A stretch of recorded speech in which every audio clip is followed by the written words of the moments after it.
देख रहे हैं खुलासा टुडे न्यूज, हर कदम आपके साथ। भारतीय कम्युनिस्ट पार्टी मार्क्सवादी कम्युनिस्ट पार्टी के द्वारा मालवा मिल चौराहे पर आम बजट के विरोध में धरना दिया गया। इस धरने में युवा नेता राहुल निहोरे ने अपनी बुलंद आवाज में बीजेपी सरकार की कामयाबी बताई और शिक्षा तथा स्वास्थ्य का पूंजीकरण कर देश को पूंजीपतियों के हवाले करने की बात कही। इस अवसर पर कम्युनिस्ट पार्टी के रुद्रपाल यादव, GCL सरशवाद, अरुण जी, देवेंद्र साहू, अकबर शेख, हरि मरमट आदि वरिष्ठ नेता तथा आमजन उपस्थित हुए। पाता है न उसे कोई सुविधाएं मिल पाती है। ये सिर्फ इसीलिए कि उन लोगों के ऊपर पेट में दर्द होता है कि एक मजदूर का बच्चा कैसे IAS की कुर्सी पे बैठ गया, एक मजदूर का बच्चा कैसे SDM बन गया, एक मजदूर का बच्चा कैसे कलेक्टर बन गया। इसी योजनाबद्ध तरीके से उन्होंने ये मिलों को बंद करा है और हम देखते हैं हजारों लोग बेरोजगार हो गए। आज जो भी बीजेपी पार्टी यहाँ पर इंदौर के अंदर जितनी कॉलोनी काटती है वो भू मुआवजाओं की तरह काटती है। इंदौर विकास प्राधिकरण ऐसा लगता है वो जनता की सेवा के लिए नहीं, लूटने के लिए बना हुआ है।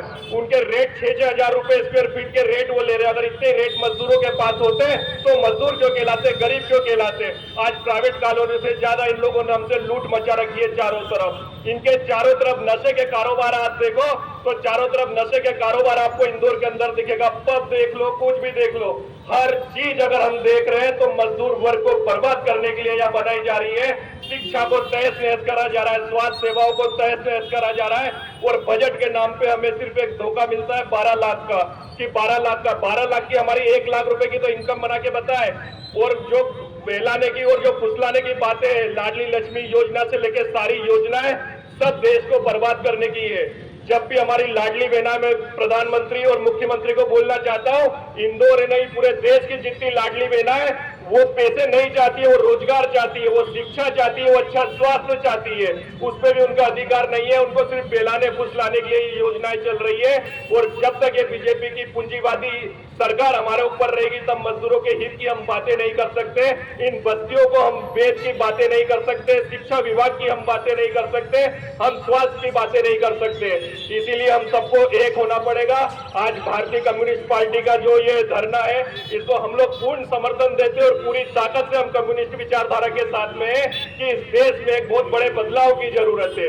इस देश में ऐसे बदलाव की जरूरत है जहां पर शिक्षा का सौदा नहीं हो, जहां पर गरीब का बच्चा भी वहीं पढ़े जहां बड़े बड़े विधायक, नेता या कलेक्टर या उद्योगपतियों के बच्चे पढ़ते हैं। उन्हीं के साथ में रहकर गरीब का बच्चा उनसे कंपटीशन करे और आगे निकले और देश का नाम रोशन करे।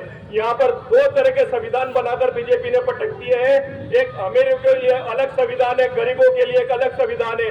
कानून के जितने जिनकी सेवा करना चाहिए जिनके लोगों की, वो संविधान को 2 तरह से ट्रीट करते।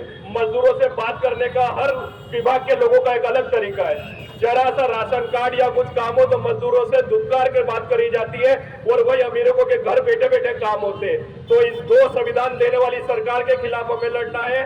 हमें इस देश में बाबा साहब भीमराव अंबेडकर के संविधान के लिए लड़ना है।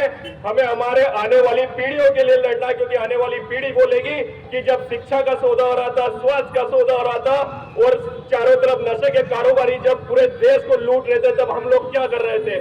तब हमारे पास जवाब होना चाहिए कि हम उनसे टकराने की ताकत रखते थे। और इस चौराहे से मैं ये आवाज बुलंद कर रहा हूँ पूरे देश में कि इन पूंजीवादी ताकतों से हमें मिलकर लड़ना है।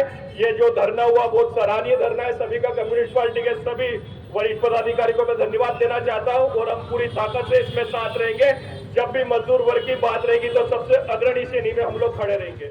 अज्जू शेख के साथ हमीद कुरैशी की रिपोर्ट।